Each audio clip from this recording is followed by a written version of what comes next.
What are you willing to do? Whatever it takes! Whatever it takes! I know in 2000, when I first ran, when I was a Russian linguist and analyst against the Soviet Union, I had a picture on my wall in my office, and it said this. It was for Nikita Khrushchev, and I paraphrased. It said, when America falls, it will not fall from without, but from within, like a ripe piece of fruit into our hands. And I am sick and tired of this bureaucracy making us all POSs. And I mean prisoners of socialism. It's something that we are going to have to fight. And I'm reminded of a story, one quick story. There was 56 men that started this country when they signed the Declaration of Independence.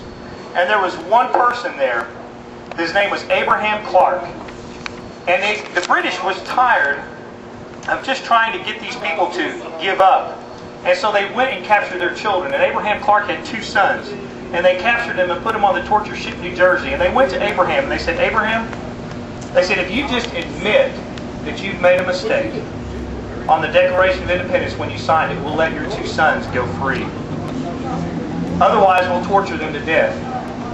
Abraham thought for a minute, because they were captured on the prison ship New Jersey, the torture ship. Abraham thought for a minute. He said, history records, he said, I can't do that. I believed in the Declaration of Independence when I signed it, and I believe in it today. And for me to say anything else would be a lie. And his 2 sons were tortured to death. That's our heritage. That's what it means to be an American, that we sacrifice for the liberties, for our future generations, for our posterity.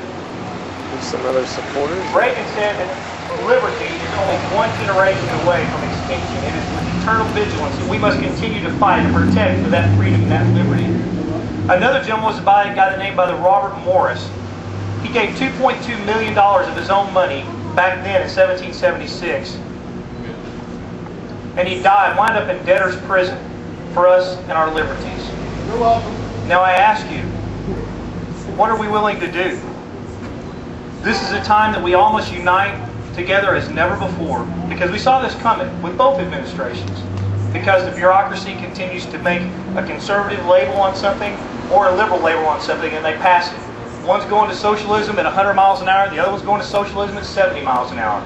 I am so grateful for these people, this political movement, this political power that you all are developing, and you are saying, we have had enough. It has to come from the grassroots. And I want to tell you, you all have encouraged me and inspired me. I've almost given up hope. Because I've been fighting this battle in the legislature for a while, voting against every tax increase, against my pay raises. We have got to stop this onslaught of socialism. And with the people that I see gathered here, not only just here, but all across America, there are 14 states now filing suit. And if Dustin McDaniel wants to do what is right, he will also file suit against Barack Obama.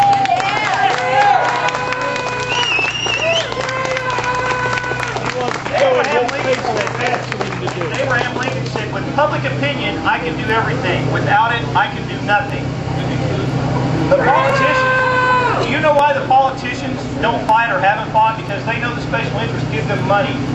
Big corporations give them money because this health care plan, now this will blow your mind, illegal aliens are exempt from it. Of course they have to be. They're illegal, right? But we're going to continue to pay for that.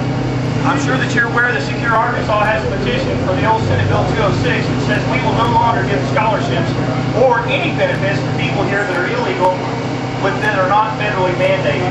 If you haven't signed both petitions, and I want to both petitions, and I want to say thank you again for encouraging me, for encouraging not just the people of Arkansas for being here today, but for encouraging this entire nation to stand up, proclaim and protect, not just from the federal government, but from the state governments. We will protect our our 10th Amendment rights, regardless of what unfunded mandates you try to put on us. Thank you, may God bless you, and may America bless God once again.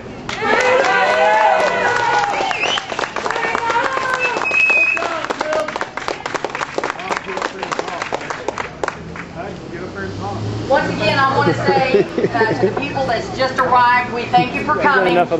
This was a drop-in on your lunch hour and protest this unconstitutional health care. And we want to thank you already for so many of you. I see so many familiar faces here today.